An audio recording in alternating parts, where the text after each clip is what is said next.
దేవుని స్తోత్రం. మీ అందరికీ నా వందనాలు. క్రీస్తునందు ప్రియ సోదరి సోదరులరా, యోహాను సువార్త ధ్యానాలకు మరి యొక్క శ్రేష్టమైన దినములో మీ అందరికీ ఆహ్వానం పలుకుతున్నాను. మీతో మరలా యోహాను సువార్త ధ్యానం చేయడానికి ఈ రీతిగా కలుసుకోవడం సంతోషంగా ఉంది. దేవుడు సమయం ఇచ్చిన ప్రతిసారి ఆయన జీవవాక్యాలను ధ్యానం చేయటం నిజంగా ఆయన మనకిచ్చిన భాగ్యం. ఆయన భాగ్యము ధన్యత అనేది లేకపోతే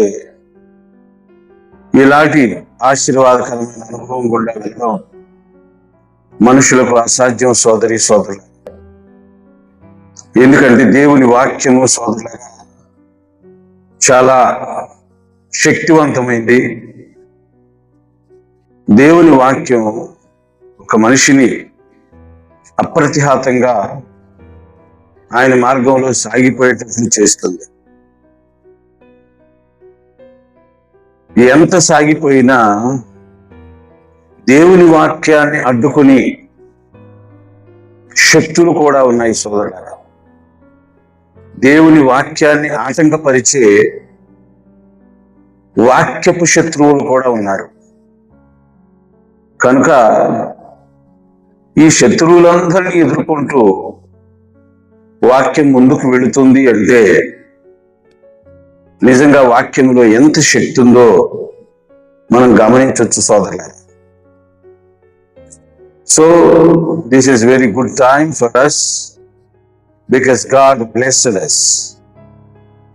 God gave me this opportunity to listen the word for the victory in our lives against our enemies, especially the darkness, iniquity in our life. Satan, who was the ancient one, అనాది నుండి ఉన్న అపవాదికి సాతానికి సోదరులరా వాక్యమన్నా వాక్యాన్ని అనుసరించాలని పిల్లలైన శ్రద్ధ కోపం. కనుక ఇలాగున ఈ వాక్యాన్ని కొనసాగించడం మనకు ఆశీర్వాదకరమైన అనుభవం. ప్రభువుతో మన సహవాసం వాడబారకుండా ఆయనకి మనకి మధ్య సోదరులరా కొంత ఎడబాటు కలగకుండా కలిసి కొనసాగటమే దేవుని వాక్యాన్ని మనం ధ్యానించడం సోదరుల. So I think this is very blessed experience but that God gifted us. మంచిది సోదరులారా, యోహాను సువార్తని మనం 14వ అధ్యాయం 27 వరకు ధ్యానం చేశాం. We have meditated the word from John chapter 14 had been gone through until 27th verse. Today onwards 28. Of course, I would like to finish this chapter today. If it is possible, I will do so. అది కుదిరితే మనం అలా చేద్దాం సోదరుల. Then in the next episode we will move on to 15th chapter. The very, very precious words spoke by the Lord Jesus Christ in particular chapter. 15వ అధ్యాయానికి మనం వెళితే మంచి మంచి విషయాలు అక్కడ ఉన్నాయి. మనం ఏసై మాట్లాడిన మాటలు. So very fruitful, very useful and very much will have pleasure through the chapter 15 of John. కనుక దాంట్లో చాలా ఆనందకరమైన సంతోషకరమైన అనుభవాలు మాటలు ఉన్నాయి. We will discuss in next episode if it is possible. God's willing. దేవుని చిత్తమైతే వాటిని మనం ధ్యానం చేద్దాం. ఈరోజు నేను 28వ వచనాన్ని చదువుతాను. సోదరులు జాగ్రత్తగా ఆలకించండి. బైబిల్ ఉన్నవాళ్ళు, మనసు ఉన్నవాళ్ళు ఆ వచన భాగాన్ని పరిశీలించాలని మనం చేస్తున్నాం. నేను వెళ్ళి మీ వద్దకు వచ్చేదనని మీతో చెప్పిన మాట మీరు వింటిరి కదా. తండ్రి నాకంటే గొప్పవాడు కనుక మీరు నన్ను ప్రేమించిన ఎడల నేను తండ్రి వద్దకు వెళ్ళుచున్నానని మీరు సంతోషింతురు. చిన్న ప్రార్థన చేస్తాను. పరిశుద్ధుడా, జీవాధిపతి, అద్వితీయ సత్యదేవుడా, ఆశ్చర్యకరుడా, నీ పాదాలకు వందనాలు, స్తోత్రం. ఈ నీ మాటలు ప్రభువా మా వినికిడిలో ఆశీర్వాదకరంగా మార్చండి. నీ చిత్తానుసారంగా నాయన ఈ నీ మాటలను మీరు మాతో మాట్లాడండి. ఈ మాటల మీద దుష్టులకి, శత్రువుకి, అపవాదికి, తాంత్రికులకి, మంత్రగాలకి ఎలాంటి అధికారం లేకుండా చేయండి. ఈ మాటలు వినేవారికి మేలు, రక్షణ, మారు మనసు, పరిశుద్ధ జీవితం, నీతో సహవాసం ప్రభువా నాయన నీకు స్తోత్రాలు అయ్యా. కొనసాగటానికి సహాయం చేసే భాగ్యం దయచేయండి. నీ యందు భయభక్తులు కలిగి నీ మార్గంలో సాగిపోవాలని నిశ్చయించిన వారికి ఈ మాటలు నాయన నీకు స్తోత్రాలు. ప్రోత్సాహాన్ని ఇవ్వడానికి సహాయం చేయండి, బలపరచండి. నశించిపోతున్న వారు అనేక మంది ఉన్నారు. ఎలాగైనా ఈ వాక్య ధ్యానాలను వీక్షించి సత్యాన్ని అర్థం చేసుకొని మారు మనసు పొందే భాగ్యం అలాంటి వారికి మీరు అనుగ్రహించమని యేసుక్రీస్తు పరిశుద్ధ నామములో అడిగి వేడుకుంటున్నాము తండ్రి. ఆమేన్, ఆమేన్. సోదరులారా, ప్రార్థనలో ఏకీభవించిన మీ అందరికీ కృతజ్ఞతలు తెలియచేస్తున్నాను. 28వ వచనంలో యేసయ్య మాట్లాడుతున్న మాటలు, నేను వెళ్ళి మీ వద్దకు వచ్చేదనని మీతో చెప్పిన మాట మీరు వింటారు కదా. తండ్రి నాకంటే గొప్పవాడు గనుక మీరు నన్ను ప్రేమించండి కదా. నేను తండ్రి వద్దకు వెళ్ళుచున్నానని మీరు సంతోషించరు. ఈ మాటలను జాగ్రత్తగా సోదరులు గమనిస్తే విఘ్నులైన వాళ్ళు ఎవరైనా సరే, either they are Christians nor Christians are Gentiles, either they love the Lord Jesus Christ or love other gods, what they have believed, come to know for good confirmation and good conclusion. ఈ మాటలు జాగ్రత్తగా అర్థం చేసుకుంటే ఖచ్చితంగా విమర్శించేవారు సహితం ఒక సోదరుల తీర్మానానికి వస్తారు. ఒక మంచి ఒడ్డు చేరతారు అని చెప్పడంలో నేను సందేహించను. స్పష్టంగా యేసయ్య అంటున్న మాట, నేను నా తండ్రి వద్దకు తిరిగి వెళ్ళుచున్నాను, నా తండ్రి వద్దకు వెళ్ళుచున్నాను. సోదరులారా, ఎవరికైనా, అది నీకైనా నాకైనా మరొకరికైనా, ఎవరు దే ఆర్, తండ్రి ఇల్లు అంటే ఏమిటి? సొంత ఇల్లు అని. సొంత ఇల్లు అంటే తను అక్కడే ఆ తండ్రికి జన్మించాడు, తండ్రి అతన్ని పెంచాడు, పెద్ద చేశాడు. ఆ తరువాత అదే ఇల్లు తన కుమారుడికి ఆయన స్వాస్థ్యముగా అనుగ్రహిస్తాడు. కనుక బంధువుల ఇళ్ళకి వెళ్ళినా, దూర ప్రాంతాలు వెళ్ళినా, మరొక చోటుకి వెళ్ళినా, పని నిమిత్తం డబ్బు సంపాదించుకోవటానికి, పొట్టు పోసుకోవడానికి వెలపటికి వెళ్ళినా తిరిగి తన తండ్రి ఇంటికి రావాలి చాలు. ఇది మనందరికి తెలుసు. అయితే యేసయ్య మాట్లాడుతున్న ఈ మాట దేనిని సూచిస్తుంది అంటే, తన తండ్రి ఉన్నాడు, తనకు ఒక ఇల్లు ఉంది, నివాసం ఉంది, నేను అక్కడ నుండి వచ్చాను అనే విషయాన్ని ఆయన స్పష్టం చేస్తున్నారు. సోదరు, this is what you have to understand. నేను నా తండ్రి ఇంటికి వెళుచున్నాను, ఈ మాటలు ఎవడైనా మాట్లాడారా? ఎక్కడైనా, ఎప్పుడైనా, ఏ పురాణంలోనైనా, ఏ వేద గ్రంథాల్లోనైనా, అది గ్రీకు పురాణం అయినా, హిందూ పురాణం అయినా, గిల్గమేష్ అయినా, లేక లాటిన్ అయినా, మెసొపొతేమియల పురాణాలైనా, బబులోనుల పురాణాలైనా, ఈ ఐగుప్తీయుల పురాణాలైనా, in any epic, is there anybody to speak like this?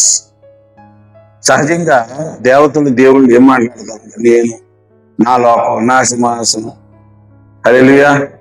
But not spoke like the other god and goddesses as well as the lord Jesus Christ. యేసయ్యలాగా వారు మాట్లాడలేదు, వారిలాగా యేసయ్య మాట్లాడలేదు. You must understand this. నా తండ్రి ఇంటికి వెళుతున్నాను అంటే వి మస్ట్ అండర్స్టాండ్ ఆయన అక్కడి నుండే వచ్చాడు. మనకి తెలియని నివాసం ఆయనకు ఒకటి ఉంది, మనము చూడని నివాసం ఆయనకు ఒకటి ఉంది. ఆయన నరుడు కాదు. సోదరులారా, అది ఒకటి మాత్రం ఖచ్చితంగా మనం గుర్తు చేసుకోవాలి.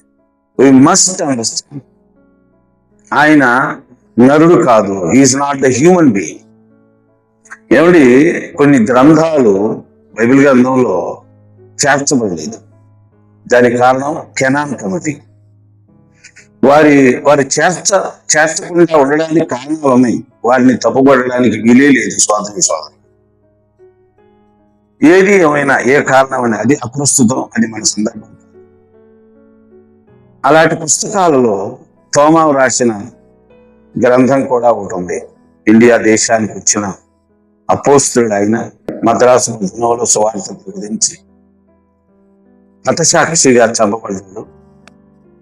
ఆయన సోదరులరా ఒకరోజు యేసయ్యతో సంభాషణ, యేసయ్యని అడిగాడు ఆయన, నువ్వు ఎక్కడికి వెళ్తున్నావయ్యా? మాతో ఉండలేదని మాకు తెలుసు, మరి మిమ్మల్ని ఎక్కడ ఎతకాలి? Where shall we find and seek and search for you?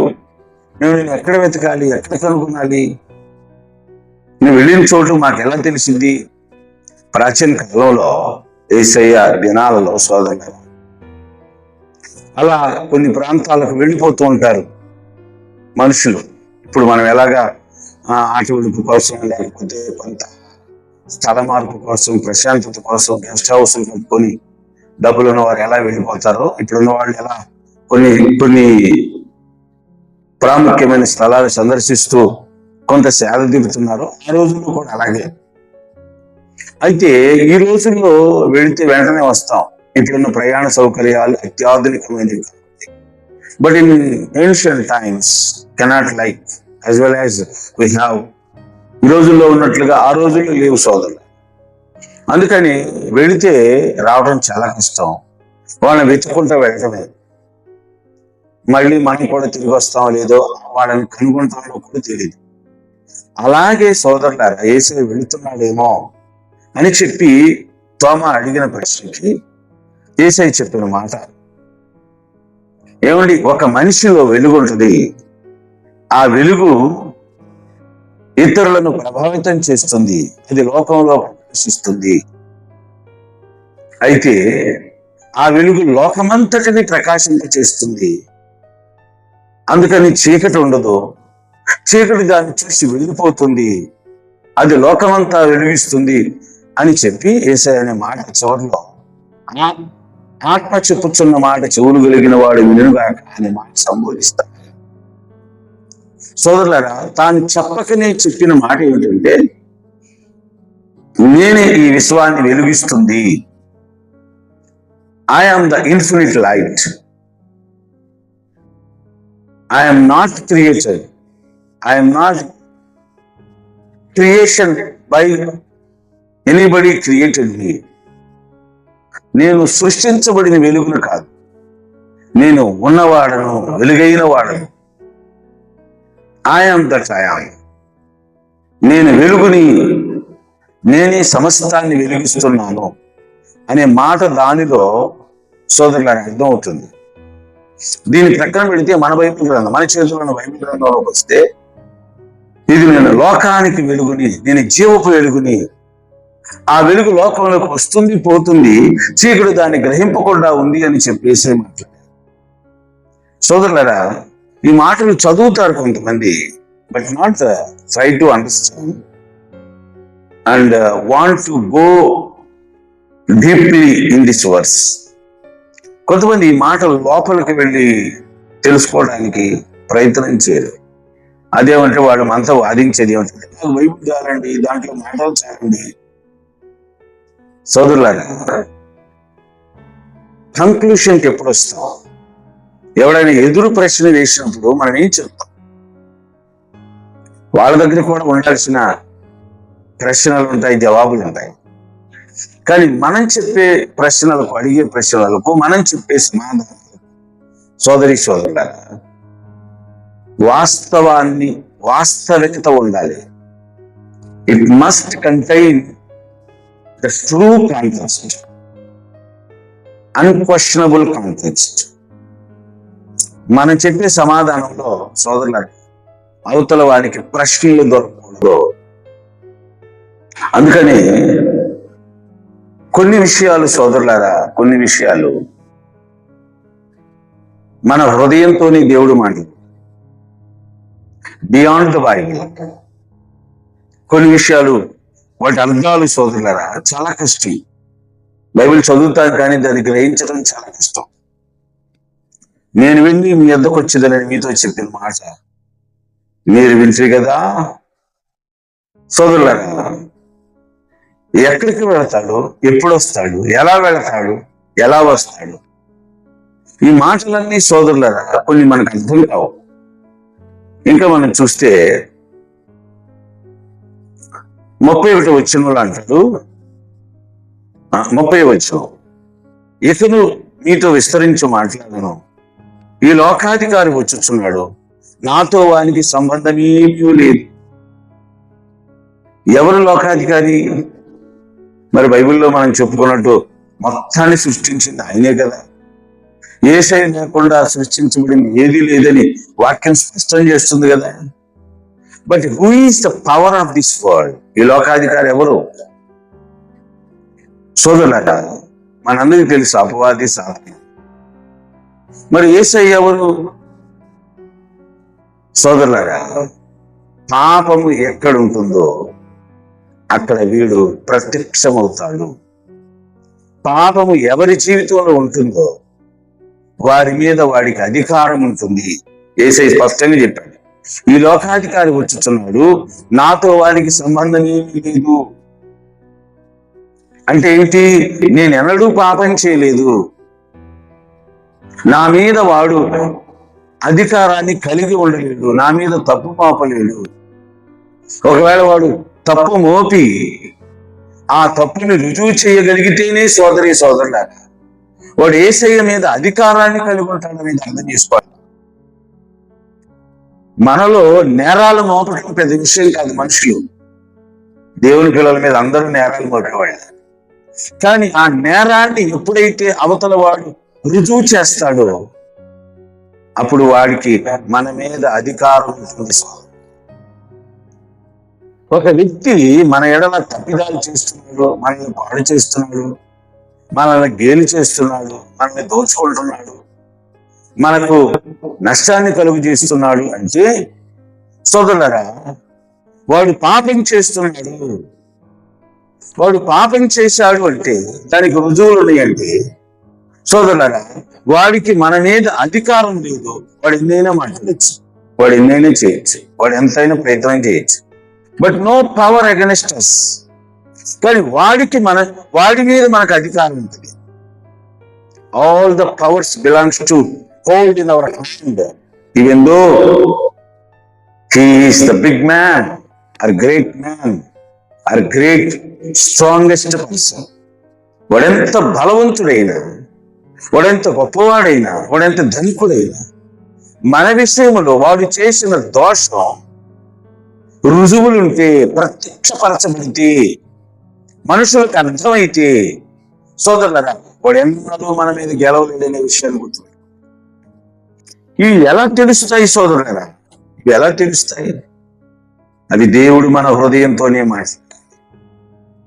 ఇలా దేవుడు హృదయంతోనే మాట్లాడే మాటలు కొన్ని ఉన్నాయి సోదరులు. అవి గ్రంథస్థం చేయబడం. అందుకని సత్యస్వరూపైన ఆత్మ మీలోనికి వచ్చినప్పుడు తానే మిమ్మల్ని సర్వసత్యంలో గర్భిస్తాడంటే సోదరులరా, దేవుని హృదయాన్ని గెలిచిన వారికి, దేవుని హృదయంలోని మాటలు గెలిచిన వాని హృదయంలోనికి ట్రాన్స్ఫర్ అవుతాయి సోదరు. గెలిచిన వాని హృదయంలోనికి క్యారీ అవుతాయి. ఒక ఫోన్ ఒక స్టోరేజ్ నుండి మరొక స్టోరేజ్లోకి ట్రాన్స్ఫర్ అయింది. ఒక మెమరీ కార్డులో నుండి మరొక మెమరీ కార్డులోనికి ట్రాన్స్ఫర్ చేసినట్టుగా. సోదరులారా, దేవుని హృదయాన్ని తెలుసుకున్న వాడికి, దేవుని హృదయానుసారంగా నడిచిన వారికి దేవుని హృదయంలోని సంగతులు అర్థమవుతాయి అనే విషయాన్ని నేను స్పష్టం చేయదలుచుకున్నాను. కనుక ఆయన ఇక్కడ వచ్చాడు, మళ్ళీ తండ్రి దగ్గరికి తిరిగి వెళుతున్నాడు అనే విషయాన్ని ఎవడు అర్థం చేసుకుంటాడు అంటే దేవుని హృదయాన్ని అర్థం చేసుకున్నవాడే, దేవునితో సహవాసం చేసేవాడు. సోదరులారా, ఇక్కడ యేసయ్య స్పష్టం చేసే మాట ఏమిటంటే, చేయాలనుకున్న మాట ఏమిటంటే, శిష్యులకి నేను ఎక్కడి నుండి వచ్చాను అక్కడికి వెళ్ళిపోతున్నాను. దీనికి అనుబంధంగా ఒక మాట ఉంది, నా ప్రాణాన్ని నేను పెడతాను, నా ప్రాణాన్ని నేను తీసుకుంటాను. నా ఆత్మని నేను పెడతాను, నా ఆత్మని నేను తీసుకుంటాను. I have the power in my hand. ఎందుకంటే ఆయన ఎక్కడి నుంచి వచ్చాడో తెలుసు, ఎక్కడికి వెళతాడో తెలుసు. సోదరు, మరణం అంటే ఏమిటో తెలుసు, మనం అంటే ఏమిటో తెలుసు, శ్రమ అంటే ఏమిటో తెలుసు, జరగబోయేది ఏమిటో తెలుసు, మునుపు ఏం జరిగిందో ఆయనకి తెలుసు. But these disciples trembled in their mind, trembled in their heart, because shortly the Lord Jesus Christ should leave them. ఎందుకంటే ప్రభు వాళ్ళని మరికొద్ది సమయంలో విడిచి వెళ్ళిపోబోతున్నారు. Why? Because they have trembled in their mind. అందుకే వారు కలవరపడుతున్నారు సోదరులు, కలవరపడుతున్నారు. అందుకే చెబుతున్నారు, నా తండ్రి దగ్గరికి నేను వెళుతున్నాను, మీరు నన్ను ప్రేమించిన కదా, నేను తండ్రి ఎందుకు వెళుతున్నానని మీరు సంతోషించుదురు. హల్లెలూయా. సోదరులారా, తండ్రి ఎందుకు కుమారుడు వెళ్ళినప్పుడు తండ్రి ఎంత సంతోషిస్తాడు, అతనికి ఎంత ప్రేమ. ప్రాణము పెట్టినంతగా తన ప్రాణాన్ని పెట్టి తండ్రి గర్వపడే పని చేసి తిరిగి తండ్రి ఎందుకు వెళుతున్నాడంటే ఆయన ఎంత ఆసక్తిగా అక్కడ ఎదురు చూస్తున్నాడో కదా, టు ఇన్వైట్ హిమ్, ఆయన్ని లోపలికి తీసుకోవడానికి, తన సింహాసనం మీద కూర్చోబెట్టడానికి, కిరీటాలు ధరింప చేయటానికి. సోదరులారా, ఆయన ఎంత ఎదురు చూస్తున్నాడు. ఎవడైనా తన తల్లిదండ్రులకి దగ్గరికి వెళుతున్నాడంటే అవతల మనిషి ఏం చేస్తాడు? సంతోషిస్తాడు. ఎంత కాలానికి తిరిగి నీ తండ్రి దగ్గరికి వెళుతున్నావురా?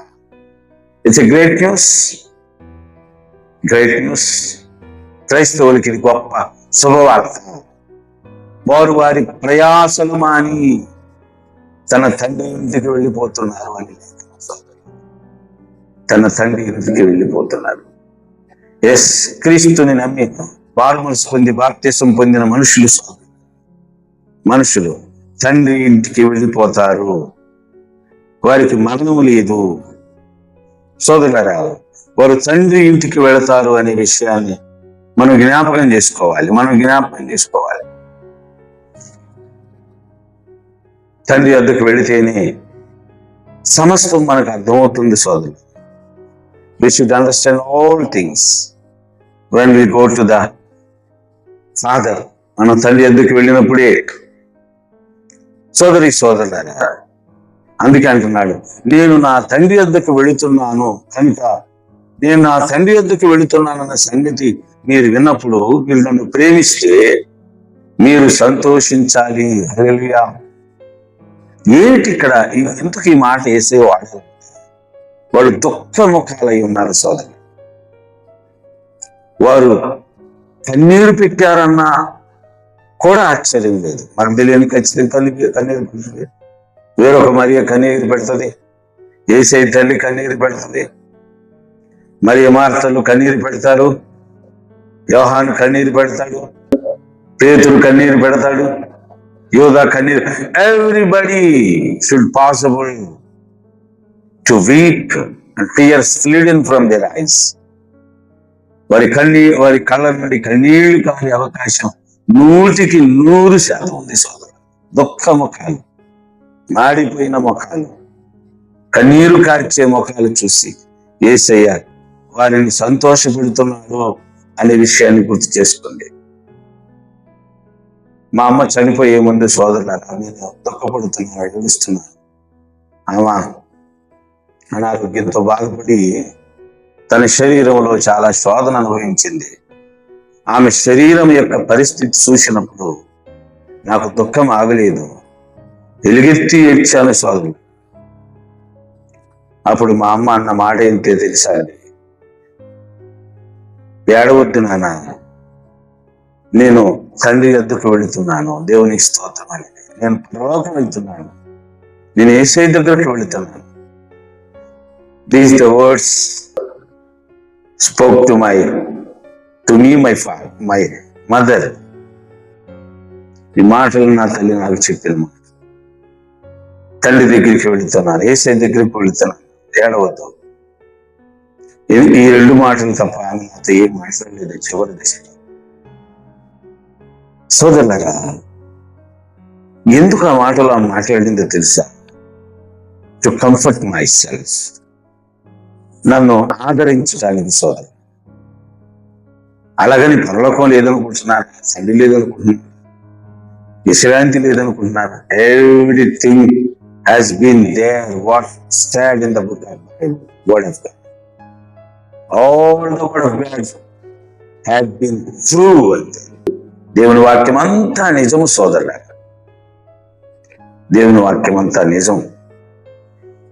యేసయ్య కూడా అదే మాట అన్నాడు. వారి దుఃఖ ముఖాలు చూసి, వారు ఏడవటం చూసి సోదరి వారు ఏడవటం చూసి, నేను తండ్రి వద్దకు వెళుతున్నాను, నన్ను ప్రేమించిన ఎడల ఇదిగో మీరు సంతోషంతో ఈ సంగతి సంభవించినప్పుడు మీరు నమ్మవలనని అది సంభవింపక ముందే మీతో చెప్పుతాను. ఎన్ని జరిగిపోయిన తర్వాత ఆయన చంపేశాం, ఆయన అయిపోయాడు, ఆయన లేడు అని అనేకమైన మాటలు పుడతాయి. అప్పుడు మీరు ధైర్యపడకుండా ఉంటుంది అని అర్థం దాంట్లో. అందుకే నేను ముందే చెప్తున్నాను, ఈ లోకాధికారుస్తున్న నాతో వానికి సంబంధం ఏంటంటే ఏకను విస్తరించి మాట్లాడే చోట అపవాది ఉంటాడు సోదరి. Why? Because he try to come. ప్రభువులో పాపం కనబడే అవకాశం లేదు, ప్రభువుని వాడు స్వాధీనం చేసుకునే అవకాశం లేదు సోదరి.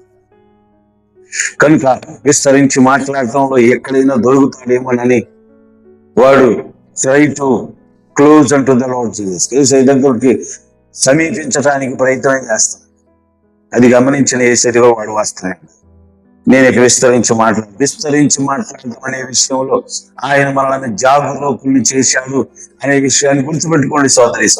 Stop talking too much. ఎక్కువ మాట్లాడటం మానివేయటం చాలా మంచిది. లేకపోతే ఈ లోకాధికారి మన దగ్గరకు వచ్చి మన మీద అధికారాన్ని చెలాయిస్తాడు సోదరుల. నాతో వారికి సంబంధం ఏమి లేదు. వాడు వచ్చి నాతో మాట్లాడడానికి, మీరు మాట్లాడినట్టు వాడు నాతో మాట్లాడడానికి వాడికి నాకు సంబంధం లేదు. సంబంధం అంతా మీతోనే. That is the meaning was there. 31 వచ్చిన అయినను నేను తండ్రిని ప్రేమించుచున్నానని లోకము తెలుసుకున్నట్లు తండ్రి నాకు ఆజ్ఞాపించదని నెరవేర్చుటకు నేను ఇలాగ చేయుచున్నాను. లేని ఎక్కడ నుండి వెళ్ళిపోదాం. దేవునికి స్తోత్రం. హల్లెలూయా. స్పష్టంగా చెప్పాడు, నా తండ్రిని నేను ప్రేమిస్తున్నాను, ఆయన ఆజ్ఞను నేను గైకొనాలి, కనుక ఇదంతా జరిగి తీరాలి. లేచి వెళదాం పదండి అని చెప్పి ఆయన వారికి చెబుతూ గెత్సేమనే తోటకి వెళ్ళటానికి వారిని ప్రోత్సహిస్తున్నాడు. There shall be ahead for the trial. అక్కడ శ్రమ కాచుకొని ఉంది, అక్కడే ఆయన్ని బంధిస్తారు సోదరు. ఇదిగో మనం లేచి వెళుదాము అనే మాట వేశాడు. సోదరులారా, it prepared completely to go and fulfil the command. దేవుని ఆజ్ఞ నెరవేర్చడానికి ఆయన సిద్ధపడ్డ